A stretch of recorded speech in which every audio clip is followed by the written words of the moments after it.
Hey, what do you say, Seattle hockey fans? We get to talk about not one, but two game recaps, plus Jessica Campbell making some history and a new voice for the Seattle Kraken Radio Network. All that and more coming up on today's Locked On Kraken podcast.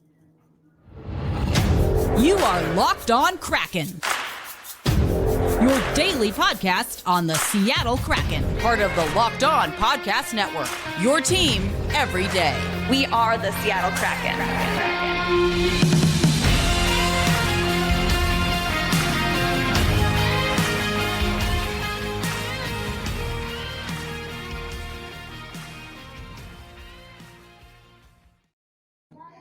Happy Tuesday, Seattle hockey fans. Welcome to another episode of Locked On Kraken, a part of the Locked On Podcast Network, where we bring you your favorite team every single day. My name is Erica L. Ayala. I am your host, have always been your host of Locked On Kraken since the franchise got started. And once again, coming to you from Kraken Community Iceplex, actually had a nice little chat with Allison Lucan. We of course talked hockey, but it was a little more casual. It's always nice to have people that you can catch up with, even though we're obviously always around the ice, but more on that sometime later. We have two games to recap. One was in Calgary. We're going to start there. Then we'll talk about the one that was at Climate Pledge Arena. It was good to get the gang back together. The net result was that the Seattle Kraken were able to overall defeat the Calgary Flames by a score of 7-5, I believe, is the net. I'll work on the math a little bit later. But I mentioned in my quick recap that we posted on YouTube, and for those who are part of the Subtext community, I had a few little bullets that I wanted to talk about. Definitely a little nitpicky things that I saw in the game that I was at Climate Pledge Arena regarding Philip Grubauer and defense. And then from watching, I used a VPN, the game in Calgary, just some discipline issues. We talked about it on yesterday's episode. The group going up to Calgary seemed like the younger group, and they were with Dave Haxtell. And then the Coachella Valley Firebirds squad, including Jessica Campbell, had some what you would argue are more seasoned players, or players that are pretty secure. We know they're either going to end up with the Seattle Kraken or end up with the Coachella Valley Firebirds. So let's start with the game that I was not at. Because, I think this will be illuminating. But it was a 5-3 tally overall over the Calgary Flames. And this was the Young Bucks, if you will. And Kyler Yamamoto. I got to speak to Kyler a little bit yesterday. The audio got a little wonky, so I haven't posted it either on the YouTube channel or just as the podcast or even for Subtext. But Kyler Yamamoto gets 2 goals in this game. He got a tally in the second period, and then also the last goal of the game in the third. Will Borgen, Ty Cartier. Oh my gosh, the Cartier goal. Applause. That was a beautiful one. I got to see that one. But it was actually Cale Fleury that got on the board first. Some things that I mentioned in Subtext that I was going to really focus on just overall were face-offs. So you can see that the Seattle Kraken in this game, they didn't win the face-off battle, if you will. 56.5% clip for Calgary at the Saddle Dome. 43.5% clip for Seattle, but again, the younger squad. Now the penalty minutes. Look at these penalty minutes. 36 penalty minutes for Calgary, 33 for the Seattle Kraken. I was very curious what Dave Haxtell was going to say after the game. He spoke for less than 2 minutes, didn't say much. There is a fire that these young guys play with, and I talked about that when we have talked about the Coachella Valley Firebirds, especially in their playoff run. But I think there's also a little bit of balance. I don't think either team really had that restraint overall. We'll see. I'm also getting used to this new format. NHL switched up completely their format here, so things are a little bit different. with the box score and the like, but we'll get used to it.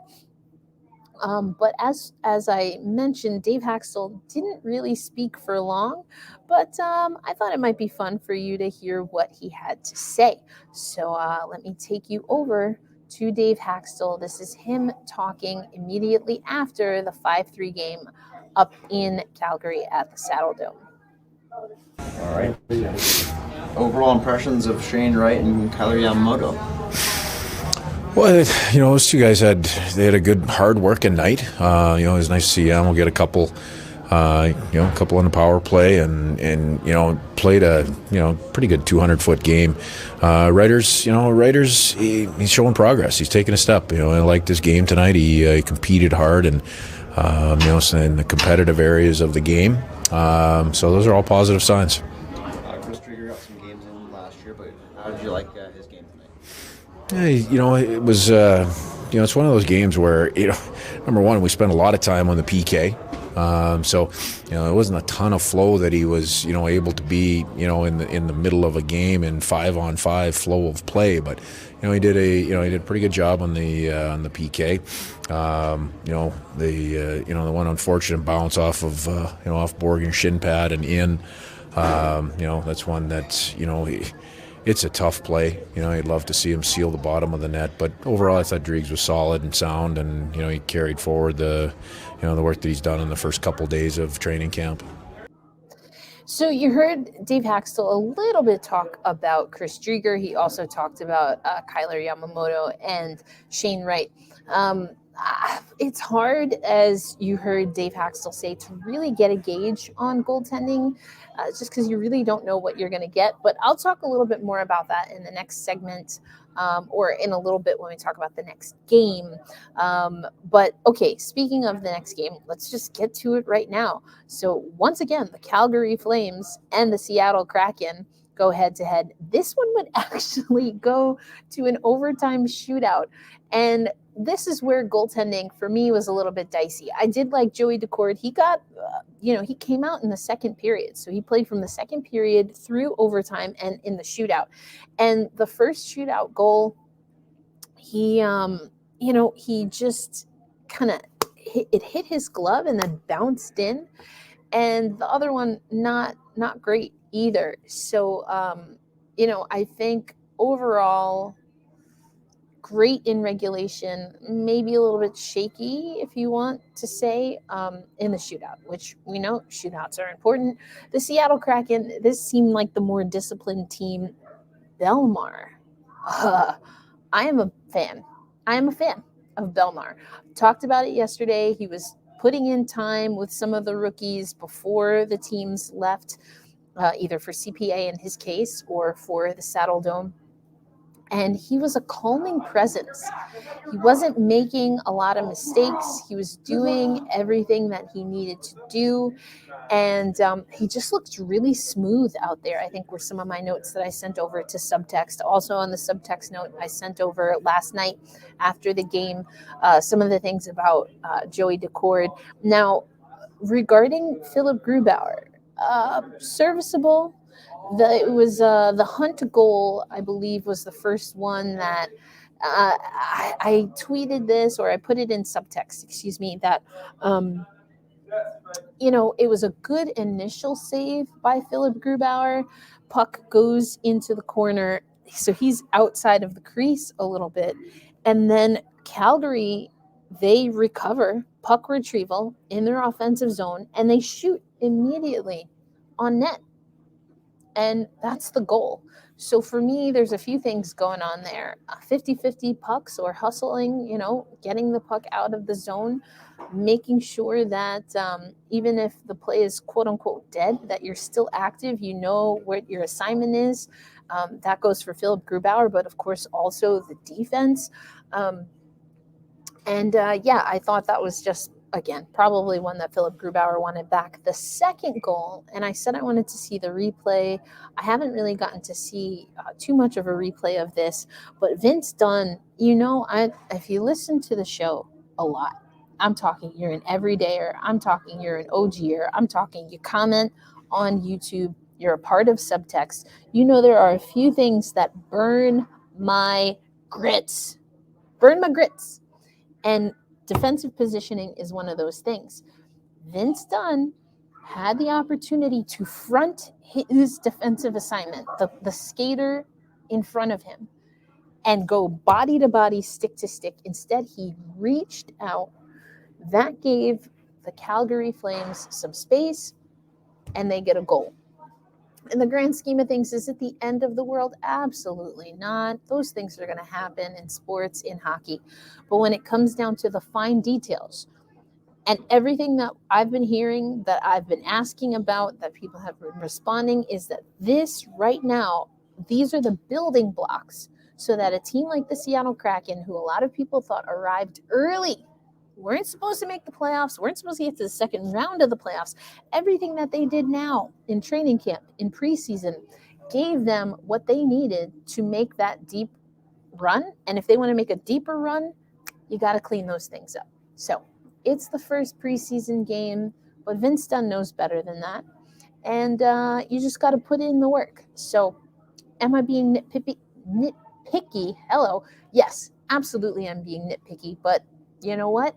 This is a competitive training camp, and that's what it's going to take to win games. So coming up next on Locked On Kraken, we're going to talk a little bit more about the broader kind of conversation that unfolded regarding Jessica Campbell, who we've had on the show before and that I've been talking about for the last week or so for women's hockey reasons. But big fan of Jessica Campbell, always have been, and she made a little bit of history last night, and we'll get into it. I think it's interesting. I have a unique take, perhaps, that you might not expect from me regarding history, air quotes, if you're not watching on YouTube. Hi, YouTubers.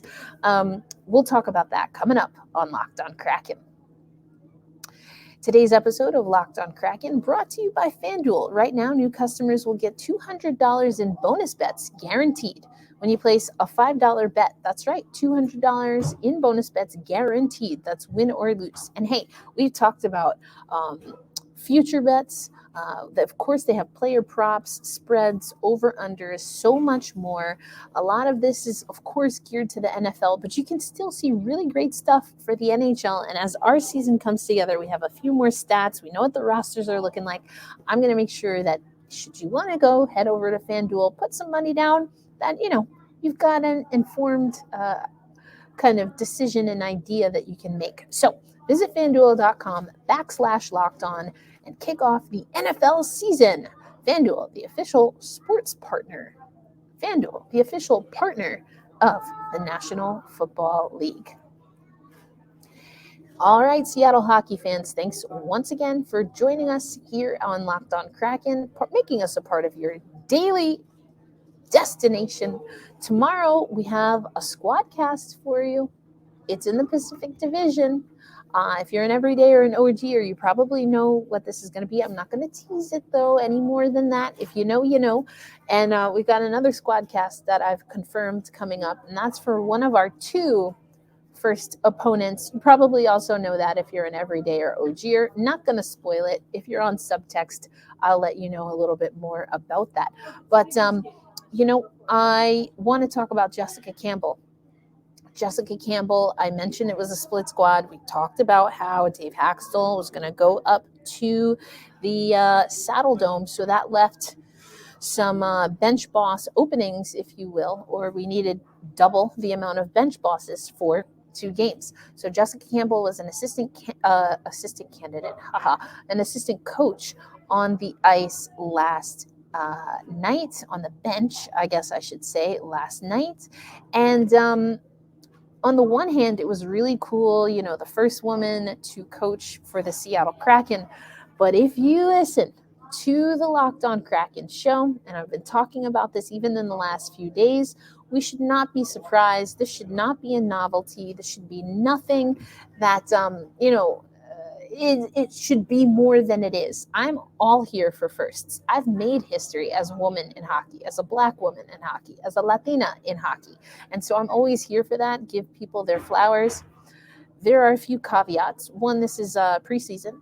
2, I think the story was being picked up in a way that maybe alluded that other women had not been on the bench in preseason or at all in the NHL, which is not accurate, and I take those things very seriously, so I didn't want to get too hyped or too worked up.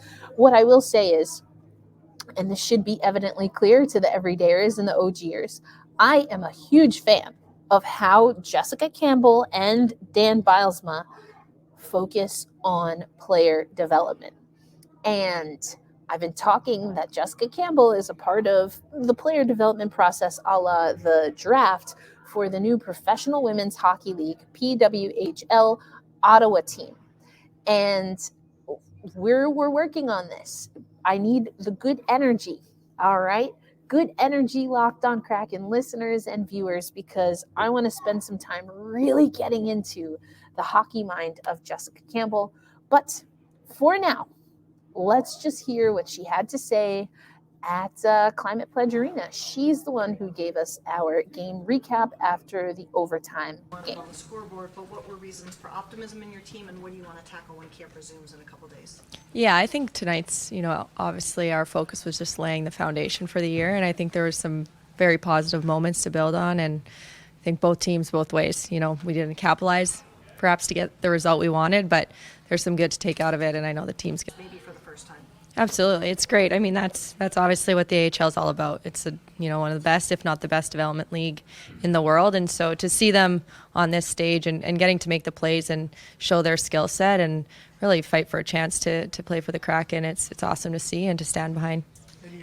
Yeah, I mean, I think I just focused on the task at hand and coaching, but absolutely, it's obviously a tremendous opportunity, and I'm honored to be where I am, and it's a humbling feeling to be a part of the Kraken organization. I truly mean that. And so yes, today there was moments I tried to just be in the moment, but for sure taking it all in the crowd and the fans, it's a pretty unbelievable experience. And so if you want to hear a little bit more from Jessica Campbell, head to our YouTube page. I'll put up the full media availability. She had a lot of other nuggets, including some of the young players and a particular line that she liked. Coming up next on Locked On Kraken, a new voice for the Seattle Kraken Radio Network. That is what we will talk about. That's coming up in our final segment of this episode of Locked On Kraken. And thanks as always for joining us on Locked On Kraken. Erica L. Ayala here. And as promised, we have just a little bit of news for you.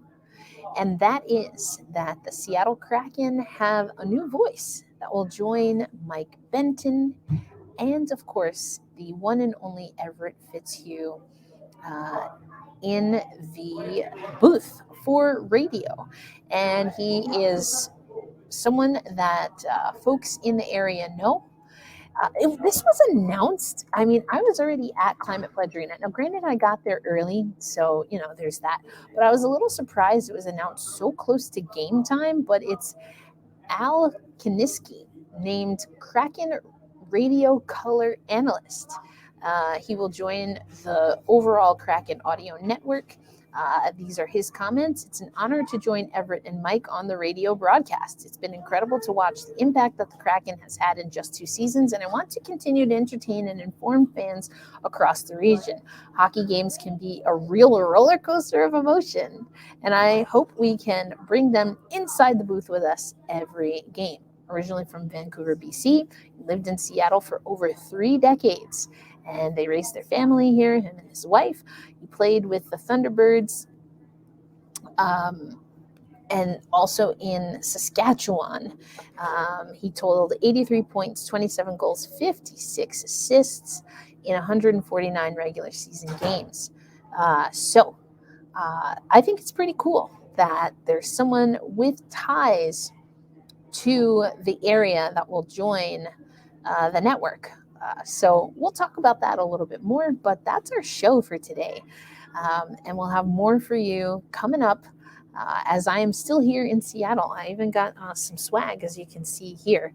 So you know what I'm going to say? Be kind to yourselves and to each other. And then we hold fast, we stay true, and we say loud and proud, let's go Kraken. I'll catch you on the next episode. Peace.